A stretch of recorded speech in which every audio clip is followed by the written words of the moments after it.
guys, welcome back to another video, and yes, you can see here a new setup. It is a fresh start, and oh my god, I'm excited.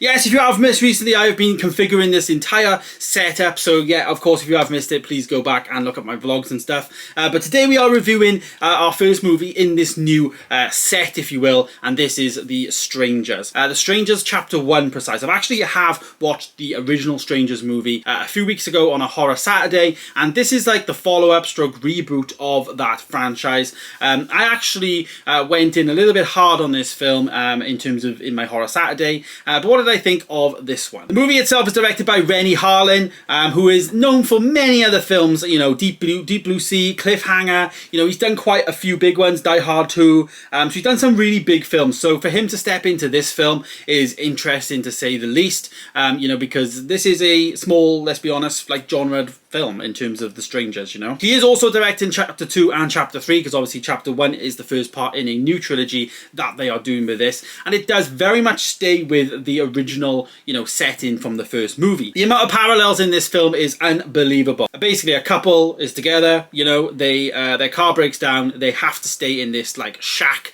in the middle of the woods, and you know, these weird odd people in the village, who we don't know who they are actually, the strangers I guess, are terrorizing them and making them fear for their lives. So it does, you know, go back to that original film, even like the masks and stuff are very much the same, but does it captivate audiences in the way that it probably should? The answer to that is no, it doesn't. It doesn't captivate me, it didn't captivate many of the audience members, I'm sure, in this film, looking at the reviews.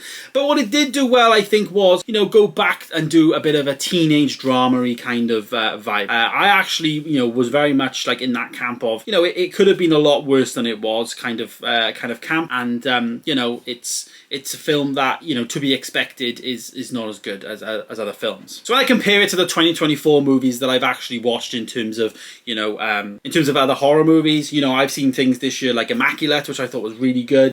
Boy Kills Worlds wasn't really a horror, but yeah.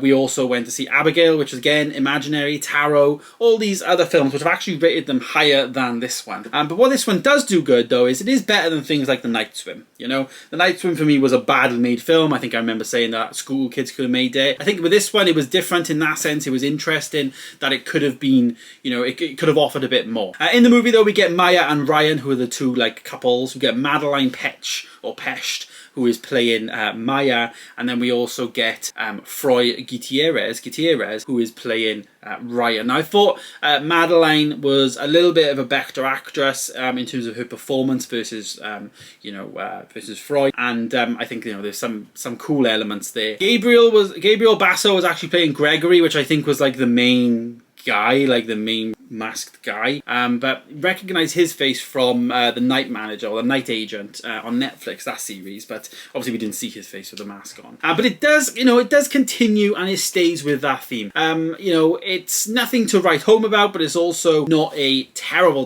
horror film. Like, it's not as bad as many other ones that I've seen. I think some things were done quite well. There was some good suspense moments. There was definitely moments from the trailer that were definitely, you know, main parts of the film, but there also was bits in the film that wasn't in the trailer, so it did things in both senses there. Now, I initially rated The Strangers movie from 2008 1.5 star. I didn't particularly enjoy it as much as many other people, but for this one I actually gave it a 2.5 star.